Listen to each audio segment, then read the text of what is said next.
Alright guys, we are back with some overly sarcastic productions. This time, Legend summarized the Poetic Edda. As I said in the video on Loki, I think I said it, the only god that has been mentioned when I was in my research on the Anglo-Saxons has been Thor. There was no mention of Odin.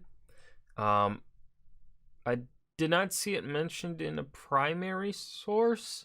I read it through one of the leading historians of the Anglo-Saxons of modern day that said Thor. But I'm gonna trust him. So yeah. Not I don't know. It's weird the knowledge we know on the Norse. But anyways, what I'm curious to see is, since this video is older, I'm curious to see Red's growth, comparing it to what she did for Loki and how she's going to cover the Poetic Edda. So yeah, let's go ahead and dive right in. Norse mythology, am I right? I'd put it up at number 2 in terms of how much it's studied in the modern day, after Greek mythology, obviously. It's important. Yeah, I mean, yeah, I agree. To remember that despite how ubiquitous a lot of ancient myths and legends seem, how much we know about these mythologies, and often by extension the culture they stem from, is entirely dependent on how many of their old stories actually survived. Now, in the case of the Greeks, we know so much about them because they wrote basically everything down, and their poets and playwrights spent centuries writing and rewriting classic myths that had up until that point been passed down exclusively through oral tradition. This resulted in what was admittedly a lot of contradictory ideas and characterization. Yes. But also an abundance of references for a mythology that would have otherwise likely been lost to history. Similarly, almost all of our knowledge of Old Norse mythology comes from the Codex Regius, a mysterious ancient manuscript that first appears in the history books in the mid-1600s. It's thought to have been written about 400 years prior, although beyond that its origins are almost totally unknown, and several pages of the manuscript vanished mysteriously in the intervening centuries. Man, forget the Da Vinci Code, where's my modern urban fantasy mystery novel about this book? Anyway, today's topic, the Poetic Edda, consists mostly of poetry from the Codex Regius, and it's pretty much the #1 source of all modern knowledge of Norse mythology, closely followed by its non-rhyming counterpart, the Prose Edda. Now, it's structured like most collections of myths, in that it's a colossal mess of short stories, most of which have little to no connection to any of the others. Sounds like the Norse. So in this video, we'll focus on the most important, interesting, or bizarrely culturally representative of the stories found in it. Oh, and before we get started, do me a favor and leave your Marvel-based assumptions about the Norse deities by the door right there. Yeah, thanks. Just to confirm, Odin's not a neglectful father, Loki's not a misunderstood puppy dog, and Thor's not a chick. Before we go Hold on, what? I want to read what they wrote. Marvel-based assumptions about the Norse deities by the door right there? Yeah, thanks. Just to confirm, Odin's not a And Loki's not even slightly my kid. neglectful father, Loki's not a And I'm a fire Jotun, you imbeciles. misunderstood puppy dog, and Thor's not Yeah, who'd ever mistake me for a woman? a chick. Before we go any further, I'd like to apologize profusely for my complete inability to pronounce Icelandic words. With that in Oh, that's understandable. I don't think anyone really can, except for the Icelanders themselves. mind, this is the Völuspá. The Volushpa. The one where everything happens. So is the Norse creation myth. Reasonable reaction. And let me tell you, it's kinda surreal. Yes, even by creation myth standards. Basically, in the beginning, there was this big old giant named Ymir, and a big empty space called the Ginnungagap. Then along came the sons of Bor, Odin, Vili, and Ve, From Niflheim and Muspelheim. who killed Ymir and used his body to make Midgard. That was gruesome. I don't think Ymir deserved that. Then all the Aesir got together, because apparently there were other gods at this point, and they had a big old party, which was then interrupted when the Norns showed up and told them to get back to work making the dwarves. What follows is 7 stanzas of dwarf names, several of which sound suspiciously familiar. Tolkien, you hack! So then Odin The moment I saw the red highlights, I knew what was going to happen. I saw the red highlights on certain names. I saw Glowin, Bomber, Biffa, Gandalf. I saw it all. I knew she was gonna call him out. and a couple of his pals went out and made all the humans, elves, dwarves, etc. Although in the later I also had 9 moms, golden teeth, and was called whitest of the story, Heimdall is credited to being responsible for that. Meanwhile, Yggdrasil, the world tree, was being grown by the Norns, who hung out under its roots and controlled the fates of men and gods alike. Huh, that's sounding a little pan-Hellenic. Weird. Anyway, then a war happened between the Aesir and the Vanir, who were like the Aesir but prettier, and Asgard got a little destroyed, so the gods commissioned a giant to rebuild it. However, the giant asked to be paid in the sun, the moon, and the goddess Freya as his wife, and because the gods really didn't want to pay that price, and who can blame them, they got Loki to do his thing and disrupt the construction. I'm not touching you. And so the giant couldn't finish in the time given. The giant got pretty pissed about this and threatened the Aesir, at which point Thor did his thing and hit the problem super hard. This handily sets the character as Loki, a Jotun, not a born Aesir, god of trickery and fiery, likes causing problems. for our two most prominent Thor, god of thunder, hits things very hard with his huge ass hammer. deities. Now that's where the creation myth basically ends, and the narrator for the verse starts talking about the overall structure of the world and the way things work, which, while super cool, isn't super relevant, so we'll skip it. She ties up the story with a description of the future end of the world, Ragnarok, and how after the world ends a new one will arise from the ashes. Fun! How do you guys feel about monotheism? Huh. Yeah, so something that's interesting here is she's not mentioning, at least right now, she hasn't been mentioning what she was mentioning like in the Loki video, which was about the influences of Christianity of when the Poetic Edda was being recorded. The one where Odin has a riddle battle. Oh, I like riddles.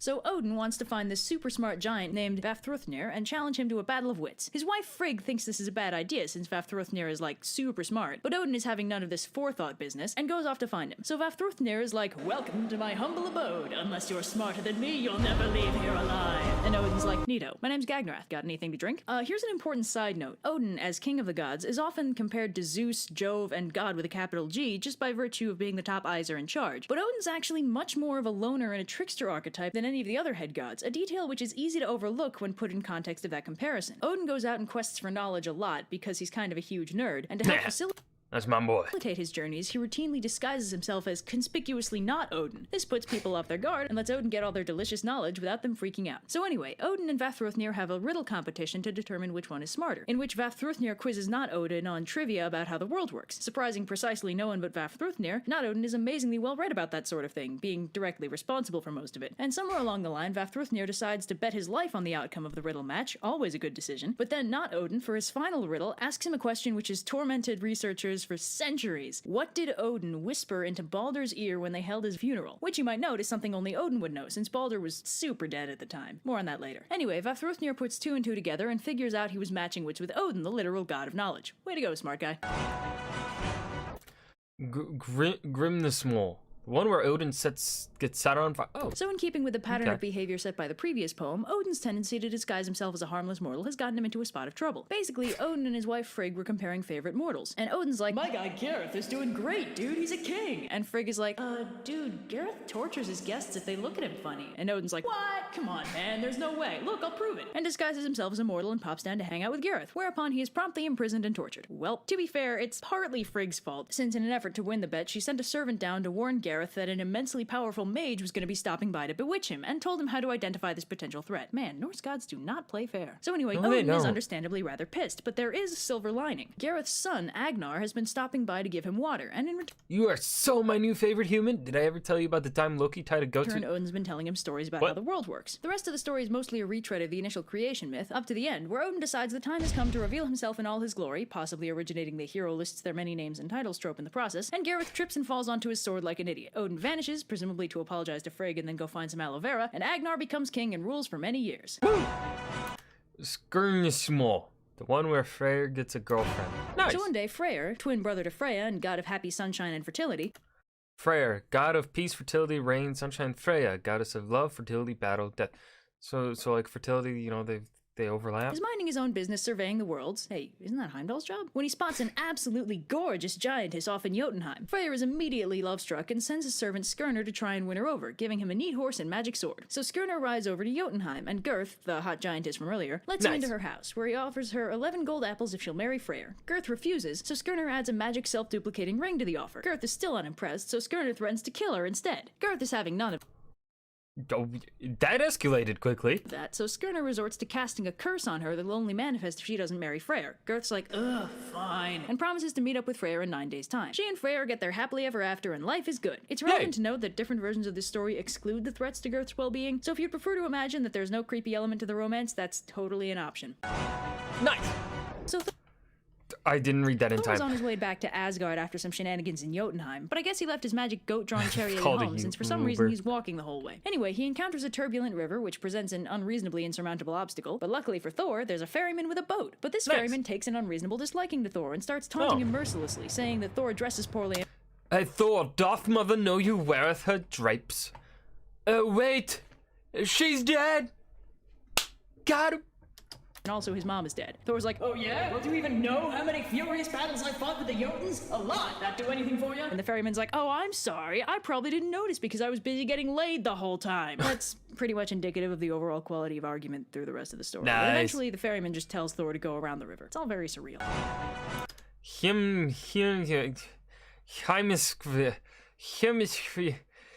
How the Aesir got their sick party venue. Nice. So the dude. Aesir were all having a party Party. at Aegir's house one day. Aegir, by the way, is some friendly ocean Jotun who apparently throws some pretty wild parties. So the Sick. Aesir suggests that they party it up at his place more often, and Aegir agrees on one condition. They have to get him a kettle that's big enough so that he can warm up enough ale for all of them at once. So Thor and Tyr go on a quest together to find a big enough kettle because the Norse gods had their priorities in order, and Tyr suggests that they get the huge kettle from his dad, who apparently owns one that's a mile deep. How much do these guys drink? Right, stupid question, never mind. Anyway, so they go to Tyr's dad, Hymir, who serves them dinner and offers to let them spend the night. Thor, like all hot-headed protagonists, has an enormous appetite and eats so much that they have to go fishing the next day for dinner, during which Thor accidentally fishes up Jormungand, the Midgard serpent, possibly nearly destroying the world in the process. Oh. Whoops. Anyway, Sounds like Thor. Hymir's like, alright kid, you're pretty strong, but can you break this glass? And Thor's like, probably. But the glass proves to be intriguingly indestructible, and Hymir's like, oh no, what a shame, looks like you're not that strong after all. But Hymir's wife is like, psst, kid, chuck it at his head. And Thor's like, why not? And curveballs the glass into Hymir's skull, whereupon it promptly shatters. Hymir's like, Christ, fine, you're strong, just take the stupid kettle and go. So they do, but first they're attacked by a horde of giants, which they beat because, obviously. Nice. Thrimskivdiva. The one where Thor wears a dress. So the Marvel comics and movies have kind of misrepresented Mjolnir, I'm afraid. It's not that only Thor or someone equally worthy can pick it up. It's more like it's so horrifyingly powerful and destructive that only Thor or someone of his caliber is capable of even holding it without disintegrating or something. So imagine how upset Thor is when he wakes up one day, looks under his bed, and finds Mjolnir has gone missing. Of course, he initially blames Loki, because obviously, but Loki insists it wasn't him. So Loki, under threat of getting the crap kicked out of him, borrows Freya's feather cloak, which lets him fly, and flies over to Jotunheim to look for the missing hammer. There he finds that Thrym, the king of the Frost Giants, has stolen Mjolnir and won't give it back unless he gets to marry Freya. Freya, of course, is having none of this, so the Aesir all get together to try and formulate a plan that doesn't involve Freya canoodling around with a frost giant. Hilariously, the final plan they settle on isn't Loki's idea. It's Heimdall's, of all people. Heimdall proposes that the best strategy is to dress up Thor all pretty-like and pass him off as Freya. Amazingly, this plan is okayed by everyone, so they get Thor dolled up all fancy, and Thor and Loki drive off to Jotunheim, with Loki posing as his Wait a minute, you're the shapeshifter. Why the hell couldn't you be Freya? lovely maidservant. So Thrym is of course overjoyed to have Freya as his bride and throws a huge party while Loki tries desperately to explain away why the most beautiful and refined of all the goddesses is drinking an ocean's worth of mead, growling with rage whenever Thrym looks at her, and absolutely rocking an enormous beard. So eventually Thrym's like, hey Freya, wanna see Thor's hammer? And Thor's like, hell yeah! Yes, darling. And Thrym's like, great, here you go. And Thor immediately kills every last one of them. That escalated quickly. Locus. I'm not even gonna try. The one where Loki thinks he's hilarious and is proved horribly wrong. I think Loki's funny. So here's one important thing to note about Loki. He's a pretty fun guy, you know, a trickster archetype, a shapeshifter, and nowhere near as cute as Tom Hiddleston will have you believe. This is one of the better known stories about Loki, and could also be considered one of the last, since this is basically the one where he takes the joke way too far. Versions of the story vary, but the one that I personally prefer, because in my opinion it makes a little more sense, is the one that incorporates consequences from a different myth entirely, such that Loki receives the punishment that he does not just for mercilessly insulting the Aesir, but also because he confessed to his part in the death of Balder. Now you may remember this isn't the first time we've brought up Balder's death. It was referenced as early as the second poem we looked at, and that's because it's kind of a big deal, and actually could be considered one of the biggest in the whole mythology. So before I tell you this story, I have to tell you that one. Oh gosh, Balder's fuck. The one where Balder is briefly unkillable and then dies. Yep. So basically, Baldur was the golden boy Asgardian among the Aesir, god of pretty much everything good. Love, peace, justice, forgiveness, purity, light, all that good stuff. He was What a Thor's mad little lad. brother, and pretty much everybody loved him. However, Baldur started getting prophetic dreams telling him that he was going to die, which kind of bummed him out. So his mother Frigg tracked down every single thing on the face of the 9 realms and made them personally promise her that they wouldn't do anything to hurt Baldur. Everything except for harmless mistletoe, which was apparently too young to sign legally binding contracts. So as a consequence to this, Baldur became pretty much indestructible, which all the other Aesir thought was awesome because that way they could throw all the dangerous weaponry they wanted at him with absolutely no negative consequences. It's the ultimate party game. Play it with your friends. Anyway, Loki, god of ruining things for everyone else, decided it'd be super funny if he straight up killed Baldur with the one thing that could still do it, mistletoe. So he made a spear out of mistletoe, handed it to Baldur's blind twin brother Hodur, and watched the fireworks. So Baldur died of mistletoe That's tragic. poisoning and also a spear to the chest, That's but fucked Hel, up. goddess of the underworld, also named Hel, was willing to bring him back if everything, alive or dead, wept for him. Now, how could Loki pass up such a golden opportunity to ruin everything again? So Baldur had to stay dead, but don't feel too bad. Apparently he's destined to return to life after Ragnarok and become the lone god of the new world. Wait a minute, one god ruling a new world with only 2 humans in it, and the god is a god of light, purity, and literally all that is good in the world, and also he died one time? I have a sneaking suspicion someone tried to wrangle Christian monotheism out of Norse mythology. Anyway, She put it together. Yes. Woo! She did it. Yes. She mentioned it. I'm so happy because this is older OSP. I'm so happy. I'm so happy she mentioned it. Loki is basically single-handedly responsible for Baldur's death, but he did the whole thing all sneaky-like so nobody explicitly knows it's his fault. Keep that in mind when he decides that confessing to murder is a hoot at parties. So the Aesir are having a party because they literally never do anything else, and Loki gets pissed and kills one of Aegir's servants, so the Aesir are like, Loki, if you're gonna be like that, What you're the fuck? uninvited. And Loki's like, fine, leave it needs your stupid party, and goes out into the woods to sulk. But then he decides the party is just asking for a ruinin, so he invites himself back in and gets himself a seat by calling in a favor from Odin. Since they're blood brothers, yet another thing Marvel got wrong, they're obligated to have a drink together. So Loki sits himself down and toasts every god, except for Bragi, because f poetry, am I right? And Bragi's like, Loki, can we not do this? I'll literally give you my worldly possessions if you don't do this. And Loki's like, that sounds like something a poor person would say. Also, you suck at fighting. This pretty much continues on in the same vein, with Loki roasting any Aesir who has the misfortune of talking to him, although he basically just spews random insults with no regard for basis in reality, which is very bad roasting etiquette. So then Thor shows up, having been delayed by probably giants, and threatens to knock Loki's head off if he continues with the roasting, and Loki's like, man, can none of you take a joke? It's not like I killed Baldur or something. Oh, wait. So Loki skedaddles and shapeshifts into a salmon to hide from the enraged Aesir, but unfortunately for him, Odin, being a literal god of knowledge, doesn't have any trouble locating him, at which point they capture Loki, tie him to a rock with the entrails of one of his sons, and stick a venomous snake over him that drips poison into his eyes. Man, the Aesir do not mess around. So Loki's wife holds a bowl over him so the venom accumulates in that instead of hitting him in the eyes all the time, but sometimes she has to go empty it out, and when that happens, Loki temporarily loses his eyes. And that, kids, is why earthquakes happen. So that's how earthquakes happen? Huh. Okay. Alright, so this part of the video is a little unconventional. See, this video was actually sponsored. I know, right? What is this, professionalism? Anyway, this video was brought to you in part by Alexander Patterson, who's just written a book called Choices, which is a young adult fantasy novel set in Norway 1,000 years ago. It's heavily inspired by Norse mythology and calls on a lot of the legends, the gods, the watch this since Norns, all this that is part jazz. of the Now, video. as you may have noticed, Norse mythology is filled with godly shenanigans, great warriors, and acts of heroism of varying degrees. Choices has none of these, largely because nearly all the gods are dead, and our protagonist, Richard, is about as far from a classical great hero as you can get. Just about the only thing going for him is that he's got this cool dragon that one of the last surviving gods I've gave never him. And seen a Richard didn't even do sponsorship that part heroically, segment because he straight for a up ditched the book. god and ran off with the dragon without even stopping On to say any thank you. channel. Our This is the protagonist, first time I've ever ladies and seen gentlemen. this. I mean, to be fair, I I respect do the it. same I like thing, it. but I like that's hardly the books. point. Books are cool. So, if Books you are like fun. I'm subverted writing a tropes, book. Norse mythology, don't know quasi-heroes, when it'll and ever or be done. dragons, give it a look. In conclusion, Alex Patterson, Choices. He has a blog. Thank you for your time. Oh, he has a blog? Wow. Wow, there's a blog. There's a blog.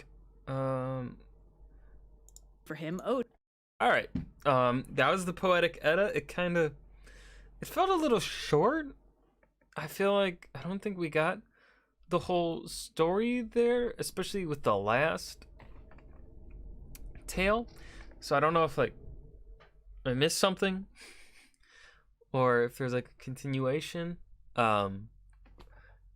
Or if that's really all that there is in the Poetic Edda, because I don't know. I haven't read it. But yeah, this is a good video. I'm so happy that she brought up, even though this is an old video, right? So there's, gotta got to give them some leeway, right? Their videos were shorter back in the day, so they couldn't cover as much as they do now. But I am so happy that she did cover and mention the Christianization and stuff of the Poetic Edda. I love it. But yeah, that was Legends Summarized, the Poetic Edda by Overly Sarcastic Productions, specifically Red. I hope you guys enjoyed. Remember to hit that like button and subscribe for more, and I will see you guys in the next video. Peace.